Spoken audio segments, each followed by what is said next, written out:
Okay, so have you ever, like, looked at someone and wondered what made them that way?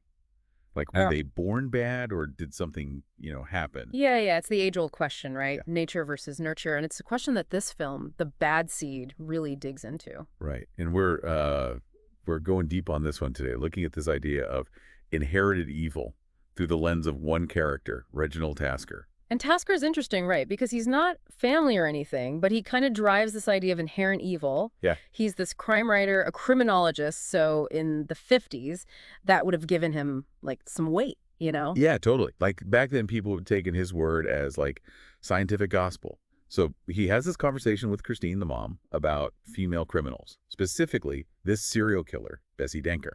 What's wild is that this conversation unearths a huge family secret for Christine. Totally. This scene is crazy important because it's not just some theoretical discussion, right? Mhm. Christine finds out that Bessie Denker was her mother. Can you imagine finding that out? That your mom was a notorious serial killer. Oh my gosh.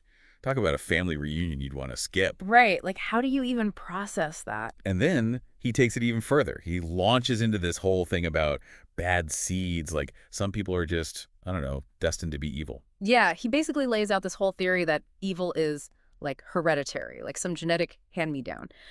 But, and this is important, this theory is so outdated, so oversimplified. Even back then in the 50s, it wouldn't have been universally accepted, you know? It's definitely got that like old school creepy vibe to it, Yeah. but it really gets into Christine's head, right? Mm, Especially with what she's just learned about her family. totally. You know, it's like he plants this seed of doubt and it colors how she sees everything, especially Rhoda, her own daughter.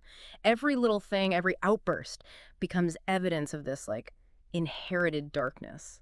I mean, if you think about it, it makes you wonder how much of what we see in others, especially children, is colored by our own like preconceived notions. Oh, absolutely. And that's the thing about Tasker. Even though he's not in a ton of scenes, he has this huge impact on how Christine sees the world, how she sees Rhoda. He's like this flawed authority figure giving dangerous legitimacy to her fears. Okay, but let's jump out of the film for a second. What would modern psychology say about this whole bad seed concept? Because I'm guessing things have changed a little since the 1950s. Oh, totally. I mean, bad seed theory. Debunked. Completely debunked. We know now that human behavior is incredibly complex. It's not just one thing, right? It's genetics, it's environment, how you were raised, even random chance.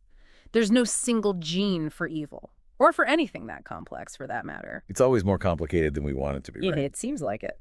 But that's what makes these deep dives so interesting. So we know the bad seed idea is out the window, but it does make you wonder, are we ever really free from our past, our biology, how we were raised? That is the question, isn't it? And maybe that's the point of this whole film. Yeah. Like, if we were Christine, knowing what we know now, how would we react? It makes you really think about nature versus nurture and how those things shape how we see good and evil, both in ourselves and everyone else.